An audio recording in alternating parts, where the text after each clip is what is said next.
শুনেছি নারী নাকি পুরুষের এলোমেলো জীবন গুছিয়ে দিতে পারে। নারী নাকি পুরুষের অনুপ্রেরণার আরেক নাম, হোক সে মা অথবা বোন কিংবা প্রেমিকা নয়তোবা স্ত্রী। এলোমেলো জীবন গুছিয়ে নিতে ভালোবাসলাম নারীকে। জানা ছিল না মুদ্রার এপিঠ ওপিঠ আছে। নারীর ভালোবাসা যেমন তীক্ষ্ণ, নারীর অবহেলা তার চাইতেও বেশি ভয়াবহ।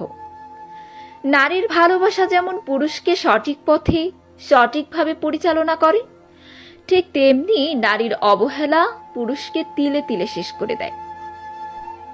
এলোমেলো জীবন গুছিয়ে নিতে যে নারীকে ভালোবাসলাম, সেই নারীর অবহেলায় আজ আমি নিঃস্ব। জীবন গোছাতে যে নারীকে অনুপ্রেরণা ভেবেছি, আজ সেই নারীর অবহেলাই হতাশাগ্রস্ত। নারীর অবহেলায় আমি পথভ্রষ্ট।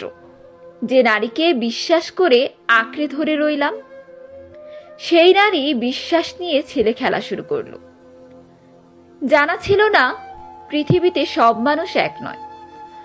ভালোবাসা, আদর, সম্মান, দায়িত্ব, যত্ন, সময় দিয়ে সব নারী পুরুষকে আগলে রাখার ক্ষমতা রাখে না, রাখতে পারে না।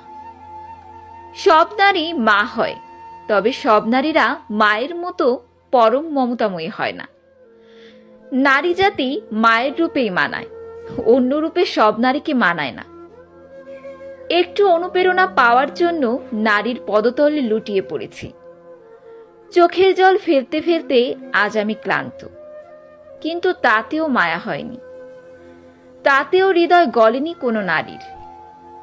নারী চাইলেই নাকি সব পারে, তবে সব নারীর পক্ষে কি আর সবকিছু সম্ভব? না। সম্ভব হলেও সৃষ্টিকর্তা ভাগ্যে না রাখলে চাওয়াগুলো পূরণ হয় না। নারীর অবহেলা যে পুরুষ একবার পায়, সেই পুরুষের ভালোবাসার স্বাদ মিটে যায়। আমি তো জন্ম থেকেই নারীর অবহেলা পাচ্ছি, তবে কেন নারীর ভালোবাসার স্বাদ মিটল না? কেন হতাশাগ্রস্ত হয়ে নারীর পদতলে লুটিয়ে পড়ি বারবার?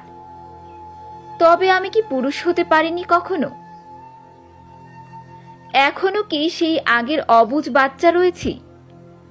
যে পুরুষের জীবনে নারীর ভালোবাসা নেই, সেই পুরুষের জীবনে নারীর অবহেলার কমতি নেই। তাই আজ নারীর অবহেলাকেই নিজের অনুপ্রেরণা হিসেবে নিয়েছি।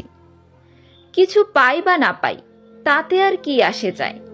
নারী তো নারী, সব নারী তো আর মায়ের মতো যত্নে রাখে না।